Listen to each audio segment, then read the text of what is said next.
Guys, a very quick update on the market. Bitcoin, Ethereum, everything is dumping. I do see Ethereum right now. I'm in this ETH 3 I showed before we say anything else, but I do see Ethereum going much lower. 85% from the all-time high would put Ethereum. I can do the math right now once again. Let me see what the previous all-time high was on Ethereum. It was on Coinbase 48.67. And usually in a bear market, you go down 85% on the altcoins and Bitcoin. Altcoins are much lower, but usually Ethereum and Bitcoin go down 85% from the all-time high. So we do that multiplied by $4,867 minus, so that's your number, minus 4867 again. That's what Ethereum could go to in this bear market. If it went lower, that's possible. The start in the previous bull run before it really got started, Ethereum was around $300. That's where actually I got at one point. I had 32 Ethereum, and I bought it at around the $300 range. I did sell it right after, maybe a few months later, probably for a double or something. But that's at least $700. That's my target on Ethereum. I think if you lose $700, like go below 700, I would not be surprised if you went and revisited that $300 level, which sounds crazy, but so I'm not calling it. I think that's unlikely, but it's possible. But I do see 730. I think that's extremely likely that does happen. And I also don't see Bitcoin holding $20,000. So with that being said, let's kind of see the next targets for Ethereum to the downside.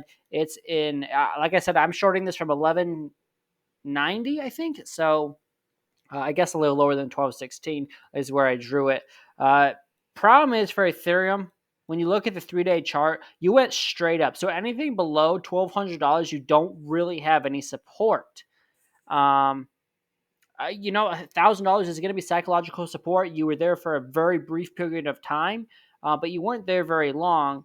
So I would not expect. I would not expect $1,000 to hold as support. I do see us at least going to $700, and you could even see when you went up in that last bull run, in the last bull run, because clearly we're in a bear market, $700.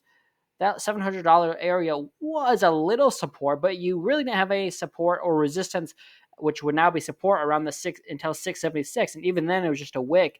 I mean, the next real support, if you don't hold 1,000, if you really look at the chart, will be $600. You got stuck at $600 for a few days. So I mean, now that I've seen the chart, I'm looking for $600 on Ethereum would be the target. If you don't hold that, you're looking at 450, and then you're very realistically looking at that $300 area again, which is why I don't think $300 is out of the question. I don't see why.